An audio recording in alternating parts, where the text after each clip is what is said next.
Hello and welcome again to the Think Bambu podcast, the show where we unpack the personal and professional growth journeys from some of the most interesting minds in marketing and business. And today we have none other than Ali Wallace.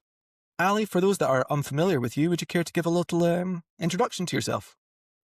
Yeah, of course. Thanks, Jamie. I'm Ali Wallace, ex-managing director of agency Material. I've been in Scottish marketing industry for about 20 years. It's a pretty good place to be. Lots of good brands, lots of good businesses, and lots of great people. Yeah. So you mentioned just there, Ali, around say formerly managing director, not marketing director, you're above, in the managing director of Material, and you were there for quite a long time, and you've been in marketing for quite a long time. And for all of our guests that we have, they've been on some pretty impressive journeys. And one of the aspects I like when I'm talking to someone that's been in a leadership role is over the time that they've been in business and had a professional career. What is the top leadership trait? What is a leadership trait that you have either developed growing that time, that you have nourished during that time, that you might have had a little bit of it when you were starting out there, but you've seen actually this can help your career as a whole? But is there a leadership trait that you've either developed or nourished to help get you to where you are today? Yeah, it's a really good question. I was mulling over this earlier when I was looking at the questions, and I probably came back to one thing, and that was not to try and be something that I'm not. Okay.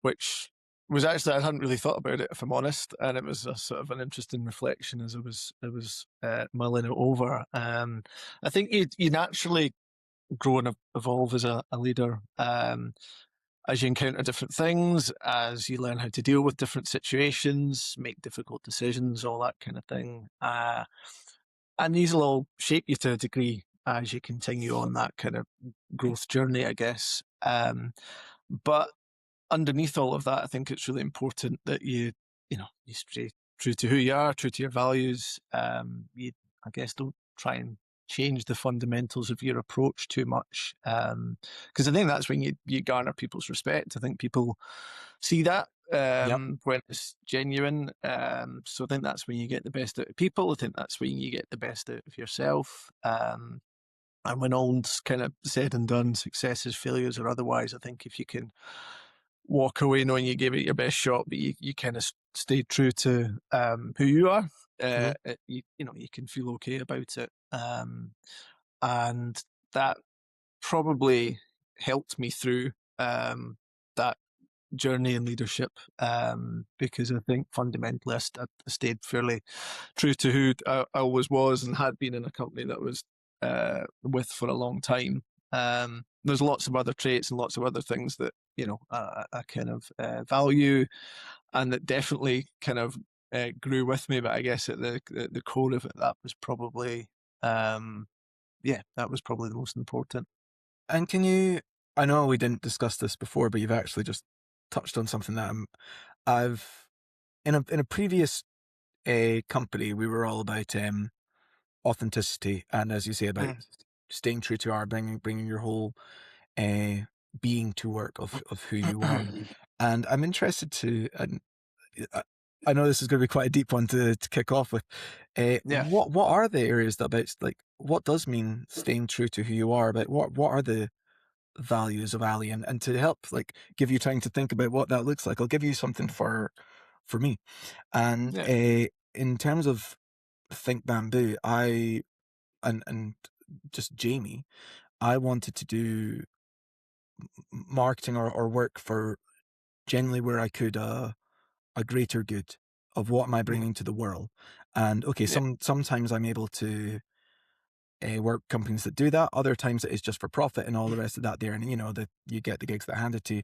But one of the things I said when we first set this up was that I'm not interested in working for companies in, they call it iGaming, but I don't want any gambling. I don't want any vaping. I don't want any cigarette. I don't want anything with that. and it doesn't matter. And then those opportunities came for us, which is, we've got faced with it quite early on, and with a rather lucrative contract that was kind of just falling on our laps. And I said no. And it's not to be holy on fire or anything like that. But I said, I've got to stay true to myself here, because I've said this out loud to my family, I've said it to my wife. And the first time a contract comes around that says, hey, I'm going to give you this big bag of money, all you've got to do is sell vaping. And I was like, okay, that's my own personal, Yeah. that's my own personal I had to go, no, I, I, I can't. There's a bit of integrity and credibility there, and I've got to stay true to this. This is what I believe is the right thing to do. And hopefully the others around me, that when they see this, they'll go, okay, Jamie stuck to his word. He didn't just go like the first carrot that was dangled in front of him. He jumped to that there. And it was important for me to show that, so that the other leaders could say, okay, this is the way we're following suit. We've got to put your money where your mouth is. And others within the team can go, okay, this is somewhere I'm proud to be. And Yeah. that was the first real test, at least with Think Bambu, or one of the tests, about Yeah. staying true to yourself no matter what. Yeah. Yeah. No, I think it's a good example, and probably latterly, in sort of agency life, um, we had probably far more of those discussions than we had in the previous kind of 15 or so years. Mhm. I guess as you all grow and evolve, the business evolves, the world around you is changing. And certainly we had to challenge each other quite a lot in that Mhm. respect. But I think in a positive way. Um, uh, and I suppose for me, kind of as an individual, the other traits were probably, fairness, trying to be fair. Business isn't always fair. You'll know that. We know that it's not, unfortunately, always in your gift to give, but trying to be fair-handed in what you do. Um, Trying to be respectful and sort of empathetic, I think is big. That's probably both, Yeah. in terms of your people internally, but in terms of your clients as well, and your partners that you work with, because everyone's got their own challenges to deal with, and you've got to kind of always remain, I think, a little bit, uh, you know, front of mind when you're navigating through those stakeholder relations, to kind of put it politely. Um, and yeah, just respect. I think we were talking earlier, and you talked about sort of putting people first, and particularly in agency life, you're only ever as good as your people. That is, almost couldn't be sort of truer, even in this age of all things digital. So, you had to look after the people within your business first and foremost. So that was really important for me. I like that. So if I do, to round up, what we've got here well, first one, staying true to who you are. But I like that you mentioned about, like, fairness, empathy, and respect. Big advocate of the fairness part as well, and fair on both sides. It's just not fair. Isn't just giving and giving and giving us, but it's Yeah, to and fro. It's a relationship, and being yeah. that there, and what fair looks like, and how you've arrived at that. I like a little bit of transparency with that. No, love it. Well, here you have been across. So this is all about, for those that haven't listened to this before, and you're 8-9 minutes in and going, wait, what is this? We are talking about personal and professional growth, and you have been across like private, public, third sectors. That's quite a portfolio to be working across, just outside material, but just as Ali, you've done this. And there's different approaches to each of those. I've worked with a fair bit with the third sector as well. And I'd like to know, how is working across that diverse portfolio given or influenced your thoughts of what the purpose of marketing is, and how you've approached it across those different areas. Hey, it's a good question. I mean, obviously, very different in terms of what you come across these different sectors and the nuances within them. But I think for me, marketing, when considered kind of properly and applied in the right way, Mhm. sits at the very heart of an organization. It's the center point of that wheel that everything else builds out from, whether that's your outward facing communication, the way you recruit and retain talent, the way that you show up for your customers. Everything should ladder back to a strong brand foundation. And I think when that piece of strategic work is done well, and it's genuinely understood by those in the business, by your customers, obviously, it can be an incredibly powerful thing. I think the challenge with marketing today, almost regardless of sector, is the landscape is so vast, the Mhm. channels and the tactics so fragmented, audiences, behaviors, and the way that they engage is constantly shifting. So I think the challenge of all of that shows itself in different ways across different sectors and different types of organizations. But I think when that strategic foundation is there, it can make it a whole lot easier. I think too often people either skip that bit or don't take the time to get it right, or Right. perhaps don't pay it maybe the credence that it deserves, through the day to day kind of decision making of an organization. But it can really be that central hub that helps to drive everything and kind of make it all glue together. So that's kind of, I guess, from all the different experiences I've had, I kind of try to pull back to that strategic foundation as this kind of north star that helps to guide everything else off it.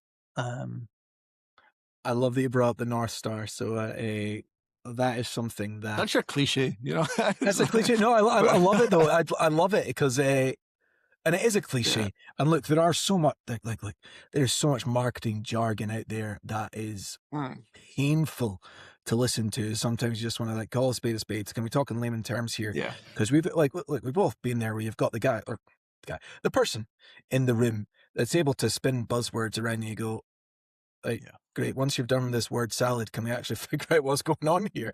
What's But going on? yeah, so like, but the North Star, that's something that we talk about in Think Bamboo as well, because it helps get in Yeah, for any organization about what are we going towards? Are they all the like we've got a strategic direction? Are all the tactical things going towards it? And if they're not, yeah. why are we doing it? And are Why we are we getting doing that? distracted? Yeah. And are we getting distracted by the new shiny thing over here or someone shouting louder over there? I'm like, no, no, no. It's just like, let's figure out the noise. Is it worth listening to? Okay, cool. Sometimes you got to do a little detour if you're thinking about. I always have this like visualization when people talk about like the North Star, what that is, as if like you're in this. This is totally an insight to my mind here, but like you've got this little boat and everybody's in your boat and you've got your paddles and your oars and things like that, and it's a black, Yeah, like a totally black, blue, starry night, and you got your north, like the big one there, and you're going over towards that. Now you're on your waves and you're going forth like that, and yeah, sometimes it's going to be choppy, sometimes it's going to be nice clear waters. Analogies or metaphors all over the place here, but there's going to be some times where you've got the rock there in front of you, and you're just going to have to go round the rock. It's going to be choppy, and once you got round that, okay, you're back onto it, but you're still going in that direction. You might have to take yeah, a detour, but without that North Star, you are aimless, and you are yeah, just in this sea full of God knows what, trying to navigate that. Which that little bit of unknown, which is what I wanted to sort of transition to this next question here, because you've spent a lot of your time, yes, in leadership roles, but fundamentally being part of a team, and yeah. but whether being leading that team or being like Mhm. from an agency land when you are you're the client account, then you've got a few people of us together and you are like yeah, your little team, your little huddle here that's trying to do your best. And recently you've set up AW3 consulting, and which is a much Yeah. broader term. Now there's a transition period from that and there's an identity shift that comes from that.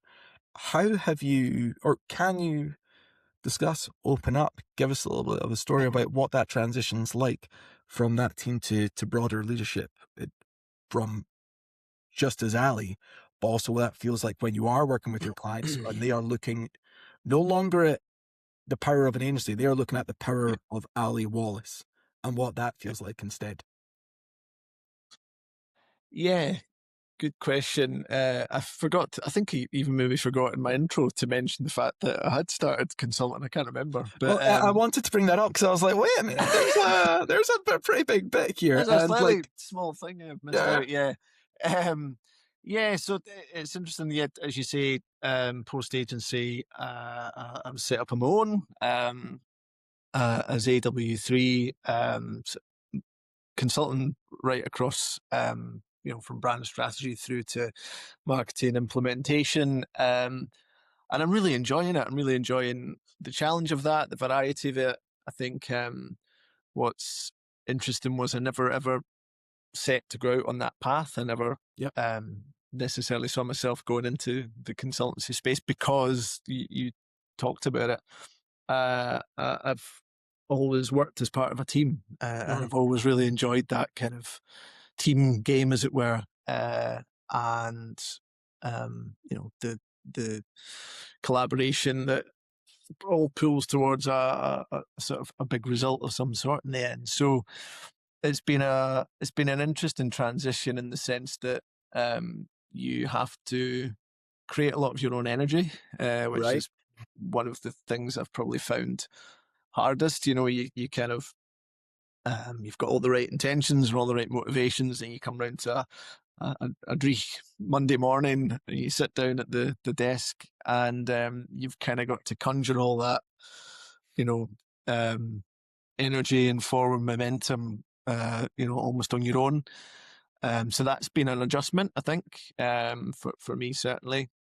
Um, but what I have found is a lot of I suppose, the instincts and where I'd kind of got to in a leadership sense through the agency actually was really kind of easy to transition into the consultancy world, as you maybe expect, but everything's an unknown as you go into it. hmm hmm But I've definitely found a big virtue in that, because there's a lot of things that I think where other people starting out a kind of a new business of whatever sort, there's a lot of things that might not come as naturally, might seem more challenging. I think a lot of that for me felt like it was already there, or it was quite instinctive. It was more that adjustment to go, right, it's just me. I don't have to yeah.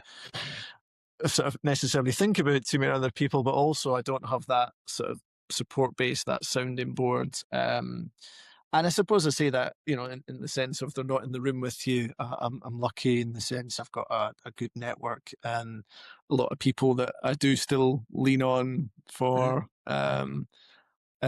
chats, moral support, sounding board, whatever that might be. So you're certainly never alone in that hot seat. But yeah, it's definitely a different energy. There's a different sort of onus on you than there was in the past. And How? that's the sort of transition over the last kind of 6 months or so. Going back into the team thing, it was, yeah, that's a very different thing. If you want me to go into that side as well, Hey, I'm that up for whatever you're willing to share. So, so what I'm thinking yeah, is, it is a different, it's a different ballgame because there's a perception in there as well, and it's a like, look, when to anybody that's listened to this, and there's been a few people that have said on different podcasts, there, it's about your reputation and like yeah, your ability to. Yeah, okay, there's an element of you've got to have your ability to do good work, but there's also like how you do the good work and how yeah, people can trust you. Do you do what you say you're going to do when you say you're going to do it at the quality that yeah, they're expecting, and hopefully uh, surpass those expectations? And I had the exact same thing, but I guess from going from that team, did you mm, feel like a different perception of yourself about like what were the kind of fears that you had? Because you said some of the things were instinctual about, okay, mhm, you knew what to do that. yeah. Could you give a little bit of insight into what you felt was instinctive and to what maybe felt, okay, this is something I'm gonna have to work on. And I'm Yeah, happy to be as open here of what I find instinctual to other yeah, parts that I've found like, oh no, wait a minute, this isn't quite, I'm yeah, gonna need support here. So for example, for me, just so I can be as open as I can here, the instinctive part for me is about service. about Mhm. what does good service look Yeah. like, what does it feel like, and I just as Jamie, I want to get to the heart of what people are doing. I'm like, okay, yeah, you can say all the things you want on the surface, like, fine, scratch away at that. What's the thing that's keeping you up at night? That's what I Mhm. care about. If I can fix those, or Yep. at least help alleviate that, am I going to be a better partner for you, or at least digital partner? They go, yeah, okay, cool. Well, that's where I want to set myself apart. Now, the part where I suck at, and this is why I have business partners, is if they're going to go, okay, right, Jamie, we've got invoices that we have to send out. Have we got all this stuff? I'm like, oh, right, Yeah. okay. Oh, like Yeah. I'm not the guy for that. I need someone else to do that. I can give you all Yeah. the data, but in terms of Yeah. that, like, it's just a different mindset for me, and like different partners come into that. That was what I found instinctive, and that is found what I found really challenging. Now, that other part I found challenging is super important. You can't mess that Yeah. up.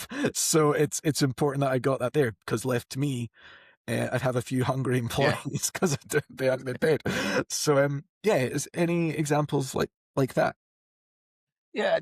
Probably uh, on that slight flip reverse, a lot of this kind of, and it's me, right? I've not got like Mhm, a team to think of or anything like that. But in terms of setting up and almost like trying to instill a discipline of operational kind of procedure and things like that, that kind of, I had a quick idea of what I wanted to get in place quickly. mhm, And that kind of forward projection planning, keeping on top of that invoice scenario, all that kind of stuff, kind of, yeah, that felt quite instinctive because I'd been in that sort of that motion mhm. for so long. And But equally, to your point, the sort of the service delivery, the reputation piece, you kind of you have to sort of, yeah, carry that with you in everything and with such importance. Yes, there's a kind of on one side, there's a liberation of, uh, it's your own thing and you can make decisions and you can do what you want to a certain degree, but it's got to be good and Mhm. it's got to deliver impact and results for the people you're doing it for. So, you know the sort of the freedom of it is all very good, but you have to match that to what you're delivering, so that Yeah. that kind of pressure to deliver doesn't go away, whether your agency side or consultancy side. I think if you've got a genuine pride in what you do and how you do it, that that doesn't go away. So that's all kind of, yeah, that's all very much still there. Now, I'm probably going to do something now I'm going to gauge is maybe going to make you feel a little bit uncomfortable, because I'm going to do the whole pat on the back, go alley part here, and I want to make sure Yeah. that I get this right, because it's for most Scots, we're a little bit more humble, have a bit more humility. It's not part of us to Yeah. go self-congratulatory or anything like that. So let me just get this right. Yeah. So in 2022, you were Hmm. an Inspirational Agency Leader of the Year finalist. Hmm. Now that's pretty cool. So I'm just going to throw Hmm. that out there for anybody that's listening going, hey, is Ali actually any good? No, he's pretty good. So it shows it here. Now, inspirational, an inspirational leader. Now I've had we've all had good and bad bosses, right? And leaders there. Um, I remember the good ones more than I do the bad ones, because all I can really remember from the bad ones is that, oh, that didn't make me feel good, or didn't really guide me anything. But the good ones, Yeah. I remember, because I said they said that to me. That had an impact there, and everything there. Now, in terms of being an inspirational leader, whether you're agency side or actually within the consultancy side, because consultancy is just up there, because usually when you're brought in as a consultant, they're looking for you to lead a certain aspect of that and to guide them. Yeah. It's a different part, but there's still the conviction needed, and the knowledge and the credibility, all of that there. Mhm. What has changed for you in terms of what an inspirational leader means for you today as AW3 Consultancy, for when you first started out and then you were being led? Um, God, that's a good question. I Well, don't know. you were the finalist for it, so I'm I assuming you know. I inspired to know. it. I just write a good entry paper. That's it. That's it. Yeah. I suppose trying to think between almost the two, the comparison is tricky. I think in terms of what I think good leadership looks like, I think it's about, having a plan and being clear about it, Hmm. which is sometimes easier said than done. But having a plan and being very clear and consistent about how you communicate that plan, I think, is important. Hmm. I think it's about being open minded. Usually, there's someone with a better idea or a perspective than you that's worth listening to. So listen, I think is important. I mentioned it earlier. I think you know empathy and probably showing a bit of vulnerability at times as well is important, because that helps people to understand you, Yep. and helps, I think, when you need someone to have your back, that can help in sort of engendering that uh, within a relationship.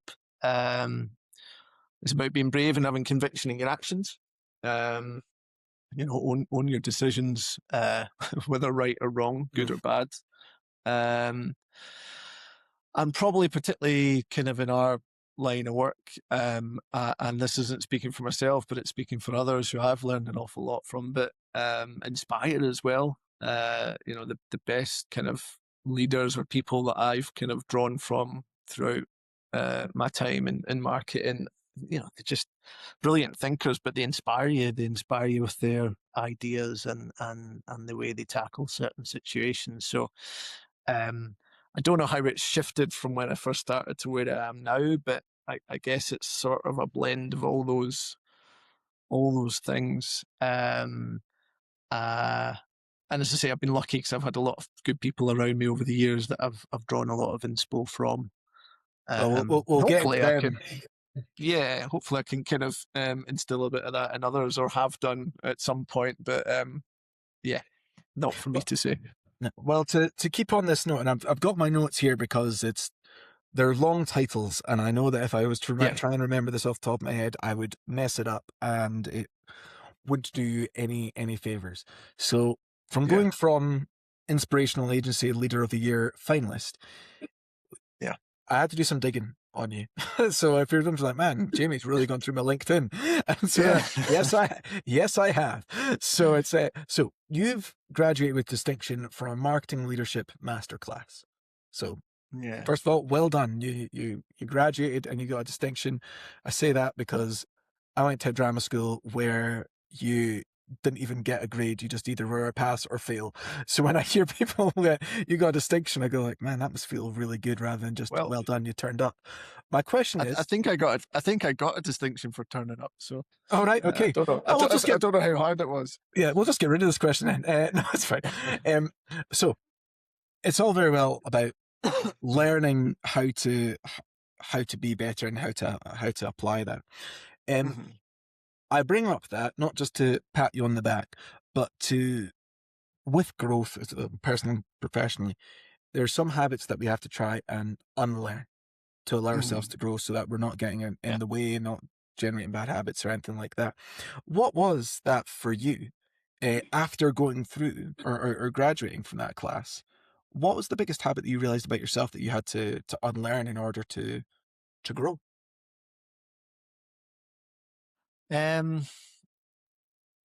It yeah. It was a really good course actually, because it covered. It wasn't about marketing practice or anything like that. It was all about dealing with people, how to influence, how to kind of manage difficult situations, all that kind of stuff. So it was a really, very worthwhile if anyone's kind of looking for a course that kind of goes beyond the how to do marketing. But Yeah. um, I guess one thing, I don't know if this is as much an unlearning, um, but certainly something that I took away from it, alongside a lot of other things. But one of the leaders on the course was Sil Saller, who was the ex-chief marketing and innovation officer at Diageo for, Okay. you know, 15 plus years. And in one session, she was one of the course leaders. One session, she talked about her dislike for the word or the term imposter syndrome.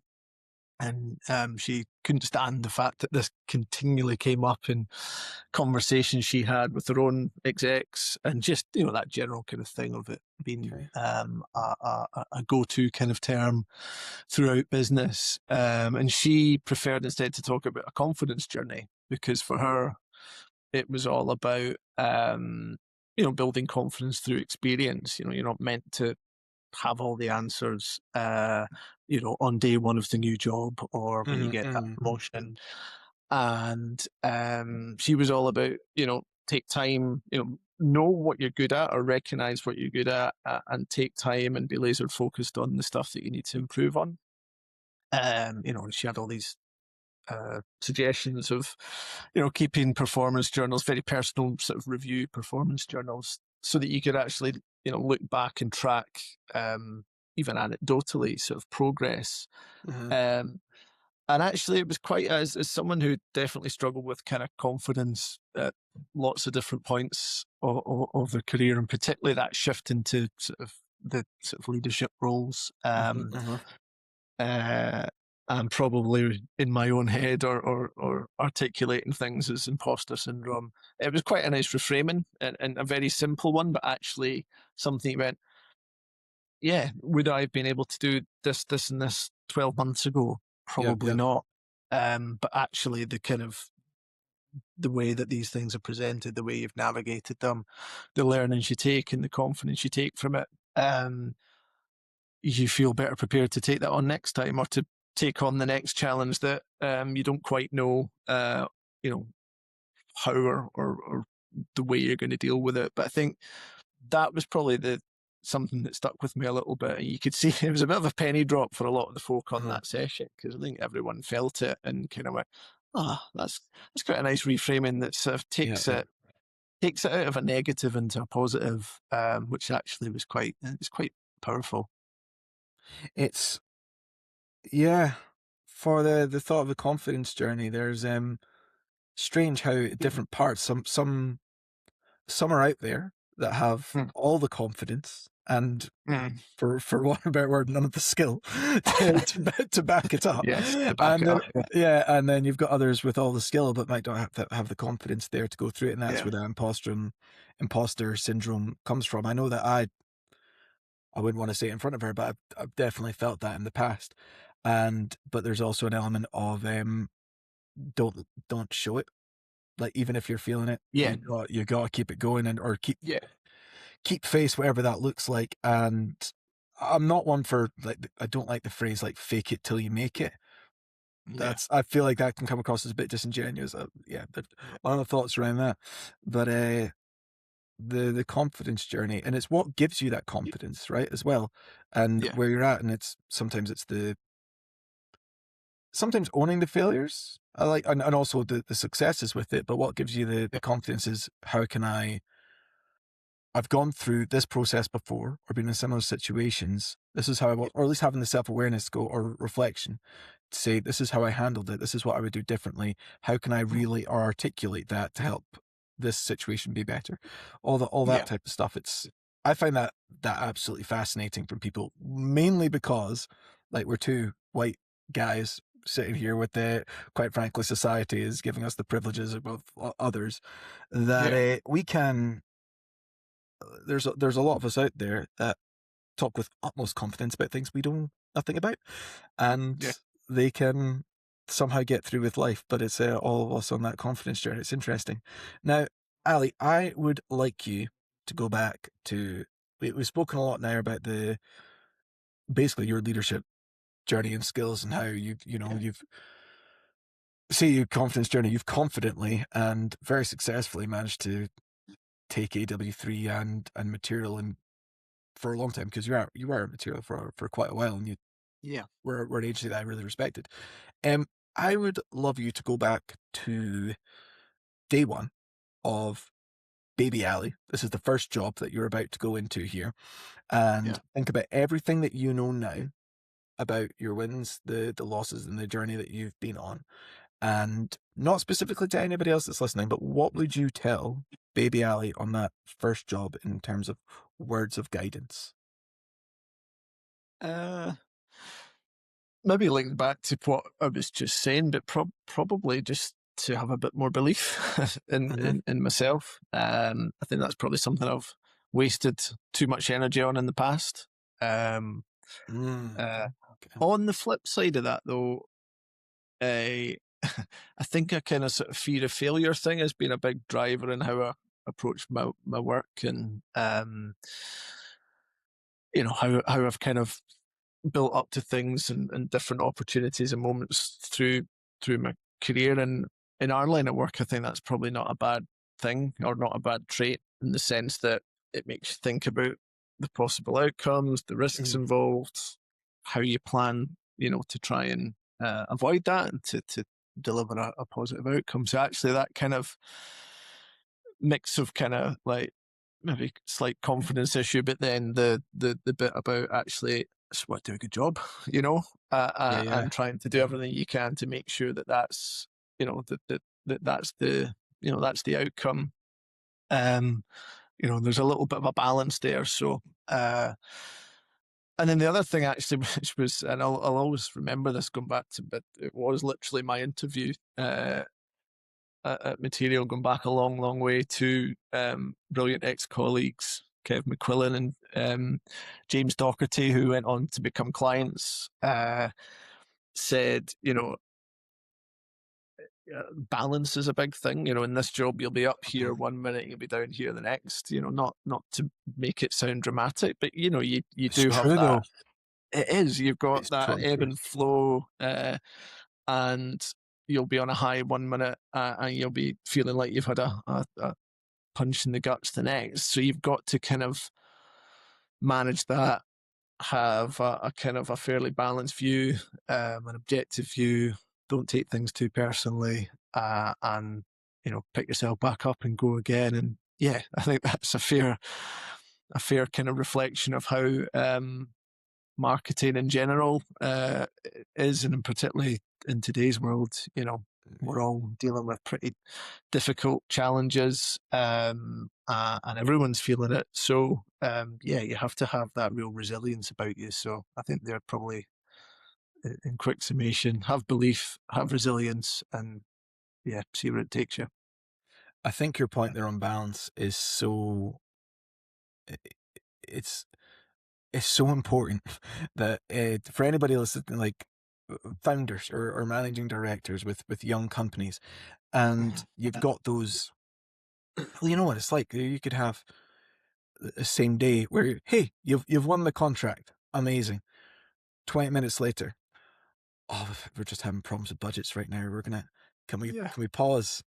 And you have to, same day, you got to have that balance about, okay, what's going on, and people are relying upon you, and it's being able to navigate that. It's not easy, and it's not about, or at least I tell myself, it's not about turning off, like how those feel. Although you can't, probably not the healthiest to be overly like all of that there, but being able to manage those emotions and channel them to something good is a real skill. It's a yeah, real skill into that. So like really good advice for baby Ali there while he goes on his journey. And so wrapping up here, I say this with all our guests that when I see someone's success and where they've got to, and the journey that they've gone on, it usually takes a village to mm, help create that there. And you've already mentioned like a few names there about some of the ex-colleagues that you've had that, mhm, were able to become clients because they believed in you and what you were able to do. And, you know, as much as being like, in some cases, it is just friends giving you friends contract. That does happen. In politics, I'm looking at you, but I'm also thinking like, but usually it's, no, you're actually going to do a good job here, and I trust you, and I'm yeah. handing over my baby to for you to look after, and there's that trust there. Um, you've got to where you are with AW3 and doing an absolutely fantastic job. Is there anybody in your career, like past, present, that you'd like to give like a shout out, some kudos to for for helping aid to get to where you are today? Eh, yeah, well, there's so many. I think kind of back, I was so lucky when I joined Material. back in 2007. Um, I was lucky to join a team of brilliant people who were brilliant at what they did, and we got to work on some amazing things. So, like as a kid growing up in Scotland who loved his sport, loved his music, suddenly I found myself working on sport and music in Scotland and Yeah. beyond, and just a brilliant environment to kind of grow up in, as it were, learn your kind of trade and learn from really good people around you, and still very friendly with a lot of those people today that I work with back then. I suppose beyond that, and specifically, Colin Spence and Scott Monier, the directors I work with latterly at Material, although I'd known and worked for them a lot longer, I think when I was in that leadership role there in the agency, just having those guys as kind of mentors, whether unofficially or otherwise, was just Hmm. a real huge huge bonus for me, huge learning kind of curve. But they were so supportive. They were amazing, and they continue to be today. I still count them as kind of mentors as well as friends, because I'll still phone them for advice, still soundboard off them. We'll still speak kind of most weeks. So yeah, I think in terms of where I am now and how I'm taking myself into the consultancy space, absolutely, I think those guys kind of stand out very much from a very good bunch that I've had the fortune to work with over the years. Awesome. Well, here, Ali, thank you so much for giving me your time today. I really appreciate it. Pleasure. And for everyone that is continuing to tune in and watch the Think Bamboo podcast, I am grateful for every single one of you. So thank you, take care, and goodbye.